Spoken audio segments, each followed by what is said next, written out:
Penemuan vaksin merupakan penemuan yang sangat penting dan berarti di dunia kesehatan.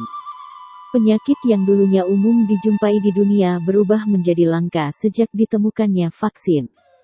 Vaksin pertama yang dikembangkan adalah vaksin cacar oleh Edward Jenner, dokter dari Inggris di Berkeley. Ia menemukan bahwa orang yang minum susu dari sapi cacar relatif kebal terhadap penyakit cacar. Dia mengambil eksudat dan sekresi dari sapi yang terkena cacar dan dimasukkan ke dalam tubuh laki-laki berusia 8 tahun bernama James Pitts pada tanggal 14 Mei tahun 1796, dan dari hasil yang dilakukan efektif karena anak laki-laki tersebut tidak mengidap penyakit cacar karena sudah divaksinasi. Jenner mempublikasikan penemuannya pada tahun 1798 dan vaksinasi segera diterima. Louis Pasteur mengembangkan penemuan Jenner dengan mengembangkan vaksin rabies, sekarang disebut antitoksin. Dan di abad ke-19, undang-undang wajib vaksinasi disahkan. Keberhasilan mereka dalam mencegah penyakit seperti polio dan campak mengubah sejarah kedokteran. Pada tahun 1967, WHO mempelopori kampanye imunisasi besar-besaran terhadap cacar. Dalam 10 tahun, penyakit ini sudah divaksinasi. Vaksin polio yang pernah beredar luas di hampir setiap wilayah di dunia, sekarang hanya ada di beberapa negara, tanpa ada kasus yang didiagnosis di Amerika Serikat sejak 1979. Campak, gondong, rubella, difteri, dan pertusis berkurang dari epidemi yang menakutkan menjadi wabah langka dalam beberapa dekade.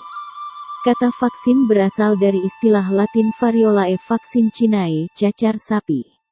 Pada tahun 1798 Edward Jenner menunjukkan bahwa vaksin tersebut bisa mencegah cacar pada manusia.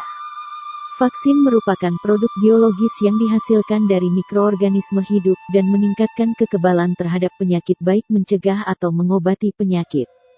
Vaksin diberikan dalam bentuk cair, baik suntikan, bahkan melalui mulut. Vaksin COVID-19 telah tersedia di Indonesia.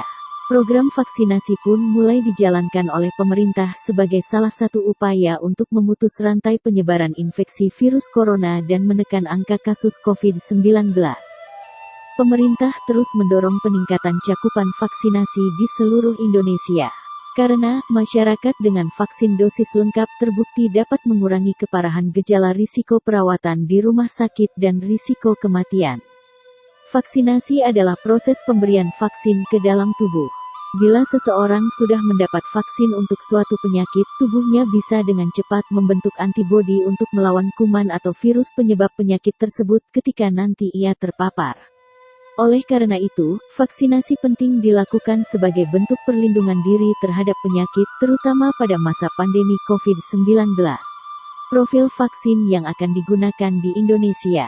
Berikut ini adalah beberapa jenis vaksin yang telah disetujui oleh Kementerian Kesehatan Republik Indonesia.